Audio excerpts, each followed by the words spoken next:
మహాగణాధిపతయే నమః. శ్రీ గురుభ్యో నమః. శ్రీమాత్రే నమః. ప్రేక్షకులందరికీ కూడా స్వాగతం. మనకి 12 రాశులు ఉన్నాయి.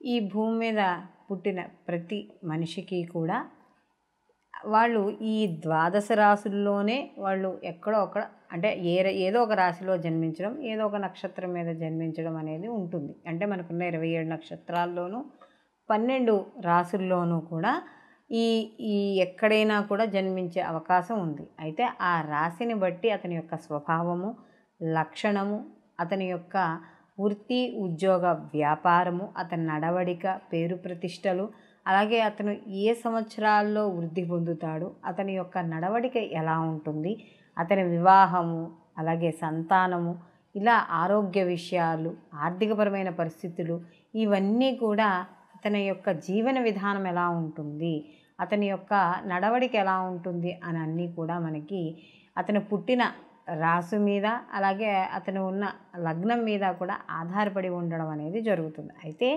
ప్రతి రాశికి కూడా కొన్ని సహజ లక్షణాలు ఉండడం అనేది జరుగుతుంది. అంటే ఆ రాశాధిపతిని బట్టి ఆ యొక్క రాశి యొక్క సహజ లక్షణాలు ఏవైతే ఉంటాయో అవి ఖచ్చితంగా కూడా ఎవరైతే ఆ రాశిలో పుట్టిన వ్యక్తి ఉన్నాడో అవి అతను పొందడం అనేది జరుగుతుంది. కాబట్టి ఇప్పుడు మనం ఈ 12 రాశుల్లో పుట్టిన వాళ్ళ యొక్క లక్షణాలు ఎలా ఉంటాయి, వాళ్ళు జీవితంలో ఎటువంటి స్థాయిలో వాళ్ళు ఎదుగుతారు, వీళ్ళ ఆర్థిక పరిస్థితులు, స్థితిగతులు ఎలా ఉంటాయి అనే విషయాన్ని మనం ఇప్పుడు ఈ వీడియోలో తెలుసుకుందాం. ధనుస్సు రాశి వారికి కానీ చూసుకుంటే మామూలుగా ఈ రాశికి రాశాధిపతి వచ్చి గురువు. ఈ రాశి వారు ముఖ్యంగా కానీ వీళ్ళ యొక్క స్వభావం కానీ చూసుకుంటే ఈ ధనుస్సు రాశి వాడిది వీళ్ళు చాలా సమర్థవంతంగా ఉండడం అనేది జరుగుతుంది. అంటే ప్రతి పనిలోనూ కూడా వీళ్ళ తెలివితేటలు ఏవైతే ఉన్నాయో అవి చాలా అత్యున్నతంగా ఉండడం అనేది జరుగుతుంది. వీళ్ళు ఏదైతే ఒక మార్గాన్ని ఎంచుకుంటారో, అంటే ఒక పనిని కానీ ఒక మార్గాన్ని కానీ ఏదైనా చేయాలనుకుంటున్నారో వీళ్ళ లక్ష్యం అనేది చాలా దృఢంగా ఉండడం అనేది జరుగుతుంది. అలాగే వీళ్ళు ఎక్కువగా ముందు చూపుతూ ఉండడం, అలాగే కాస్త కొంచెం మధ్యలో కోపం కూడా ఉండడం అనేది జరుగుతుంది వీళ్ళకి. అయితే దానివల్ల ఏమవుతుందంటే కాస్త అమ్మో వీళ్ళకి చాలా కోపంగా ఉన్నారు, వీళ్ళు కోపిష్లేమో అని ఒక్కోసారి కొంతమంది మీకు దూరం అవ్వడం కూడా జరుగుతుంది. అయితే వీళ్ళు ఎవరైతే ఈ దాంట్లో వృత్తి వ్యాపారాల్లో ఎవరైతే ఉన్నారో వాళ్ళు బాగా రాణించడం అనేది జరుగుతుంది. అలాగే వీరికి ముఖ్యంగా కానీ చూసుకుంటే వీళ్ళు ఏ పని చేసినా కూడా ఆ పనిలో వీళ్ళు చాలా సూక్ష్మంగా దిగడం. అంటే ఇది ఎంతవరకు మంచి, ఎంతవరకు చెడు, ఇది కలిసి వస్తుందా, కలిసి రాదా, అలాగే ఇది అదే వాళ్ళ విషయమైనా అంతే, ఇతరులకైనా అంతే, ప్రతిదాన్ని కూడా చాలా వీళ్ళు ఆలోచించడం, అంటే దీర్ఘ ఆలోచన ఎక్కువగా చేయడం, లేదా దీర్ఘ ఆలోచన అనేది మనకు కనపడినా కూడా నిర్ణయం కూడా వీళ్ళు భలే ఒక టక్మని తీసుకోవడం అనేది జరుగుతుంది. అంటే ఒక రాచరికంగా మధ్యలో ఉండడం అనేది మనకి ఈ ధనుస్సు రాశి వారిని చూస్తే కనపడడం అనేది జరుగుతూ ఉంటుంది. అలాగే వీళ్ళకి ఎక్కువగా అంటే గురువు అనేటప్పటికి మనం ఏం చెప్తాము అంటే ఉపాధ్యాయ వృత్తి. అంటే గురువు అనేటప్పటికి ఏదైనా మంత్రోపదేశం కానీ, ఒక మంచి ఆధ్యాత్మిక పరంగా కానీ గురువులను కానీ లేదా ఉపాధ్యాయులను కానీ వీళ్ళందరూ కూడా మనకి గురువులతోనే, అంటే మనకి చూసుకునేటప్పుడు బాబాలో లేకపోతే స్వామీజీలో వీళ్ళందరూ కూడా మనకి గురువులతోనే సమానం. కాబట్టి అలాంటి వారుని ఎక్కువగా మనం సేవ చేయడం ద్వారా కూడా గురు అనుగ్రహం పొందడం అనేది జరుగుతుంది. అలాగే ముఖ్యంగా వీళ్ళు ధార్మిక సంస్థల్లో కానీ, స్కూల్స్లో కానీ, అలాగే వస్త్రాలు, బ్యాంకు, ఈ పౌరోహిత్యం, వేద పండితులు, అలాగే పబ్లిషర్సు, ముఖ్యంగా income tax department, sales tax department వాటిల్లో ఎక్కువగా రాణించడం. అందులో వీళ్ళు ఈ ఇటుక బట్టీలు లేదా ఇటుకకు సంబంధించిన వ్యాపారాలు, అంటే కట్టుబడులకు సంబంధించి గృహానికి సంబంధించిన కట్టుబడులు చేస్తారు కదా, ఇలాంటి వాటిలో వ్యాపారాల్లో కూడా వీళ్ళు ఎక్కువగా రాణించడం అనేది జరుగుతుంది. అయితే వీళ్ళకి మామూలుగా అయితే ఇంకొన్ని మామూలుగా చూసుకుంటే వీళ్ళకి ఈ వస్త్రాలు, శనగలు, నెయ్యి, బంగారము, ఫలాలు, పసుపు, తేనె, పుస్తకం మొదలైనవి ఎక్కువగా వీళ్ళు వాటిని ఎక్కువగా విక్రయించి, అంటే వీళ్ళు కొని దానం చేయడం కానీ ఇలాంటివి చేయడం ద్వారా కూడా వీళ్ళకి కలిసి రావడం అనేది జరుగుతుంది. వీళ్ళ జీవితంలో అదృష్ట సంఖ్యలుగా కానీ మనం చూసుకుంటే 19, 27, 28, 34, 37, 43, 46, 52, 57, 60 ఇలా 64 సంవత్సరాలు ఇవి వీళ్ళకి అదృష్ట సంవత్సరాలుగా ఈ యొక్క ధనుస్సు రాశి వాళ్ళకి మనం చెప్పుకోవచ్చు. అలాగే ముఖ్యంగా గురువారాల నియమాలు పాటించడం, గురువారాలకి సంబంధించిన వ్రతాలు ఏవైనా ఉంటే అవి చేసుకోవడం, విష్ణు సహస్రనామ పారాయణ, అలాగే దక్షిణాయమూర్తి యొక్క ఆరాధన ఎక్కువగా, అంటే గురువులను ఆరాధించాలిగా కాబట్టి దక్షిణాయమూర్తి యొక్క ఆరాధన ఎక్కువగా చేయడం ద్వారా వీళ్ళకి కలిసి రావడం అనేది జరుగుతుంది. అలాగే వీళ్ళకి ఈ రాశికి ప్రత్యేకంగా కానీ చూసుకుంటే కనకపుష్య రాగాన్ని ధరించాలి అని చెప్పడం అనేది జరుగుతుంది. అలాగే ముఖ్యంగా వ్యాపారం అనేది, సొంత వ్యాపారం అనేది వీళ్ళకి కలిసి వచ్చినా కూడా భాగస్వామి వ్యాపారాలు అనేవి కాస్త ఇబ్బంది పెట్టేగా ఉంటాయి. అలాగే ఇక్కడ వీళ్ళ యొక్క సహాయ సహకారం, అంటే భార్య అయితే భార్య, భర్త అయితే భార్య, ఎవరైనా సరే సహకరించడం, సహాయ సహకారాలు అందుతాయి.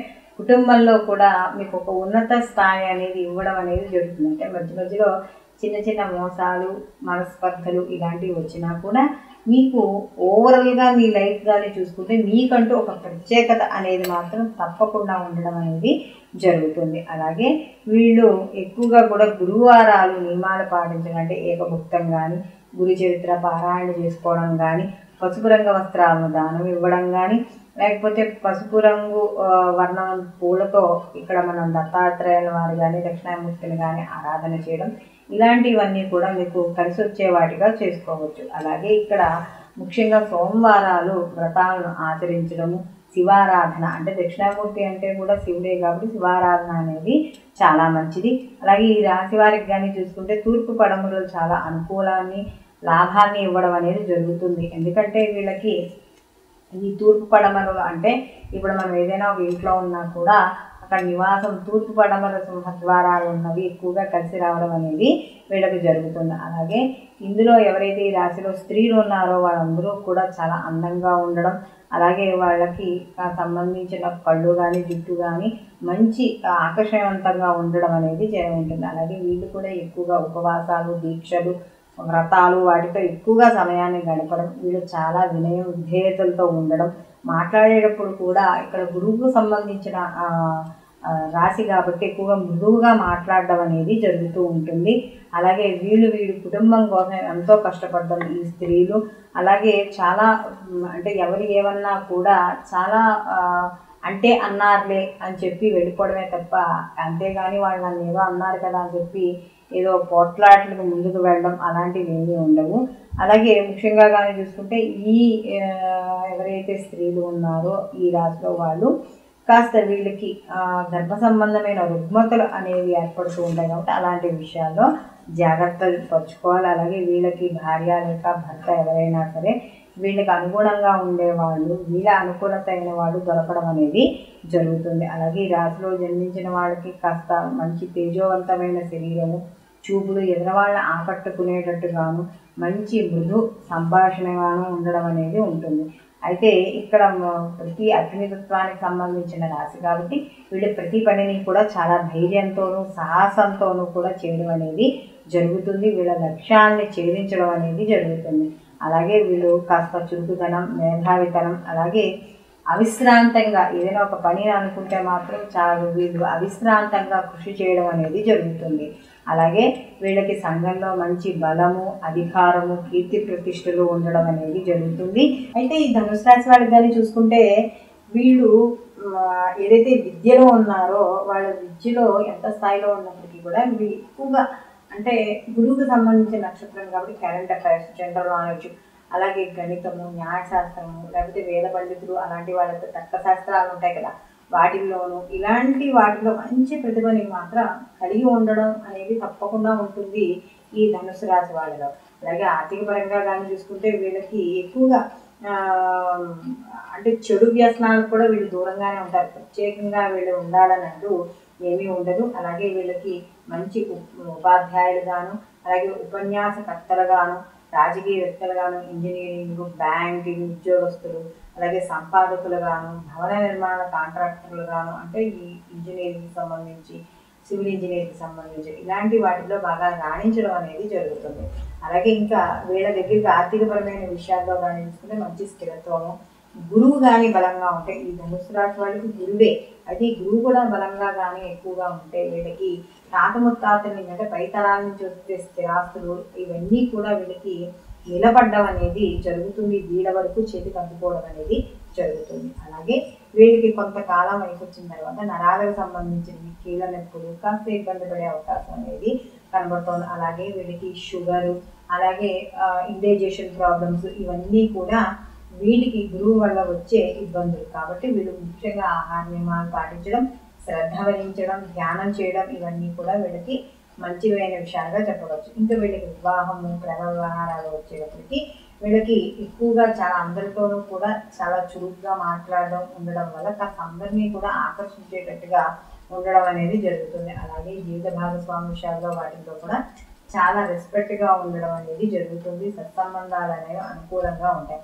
అయితే ఈ రాశి వాళ్ళు ఎవరైనా వివాహం చేసుకోవాలనుకున్న వాళ్ళకి మాత్రం మేష సింహరాశుల వారితో చక్కని సంబంధాలు కలిగి ఉండడం అనేది జరుగుతుంది. ఒకవేళ జన్మ రాశి కానీ నక్షత్రం కానీ తెలియని వాళ్ళు ఉంటే నవంబర్ 23 నుండి డిసెంబర్ 21 వరకు పుట్టిన వారంతా కూడా ధనుస్సు రాశిగా పరిగణించడం అనేది జరుగుతుంది. సర్వే జనా సుఖినో భవంతు.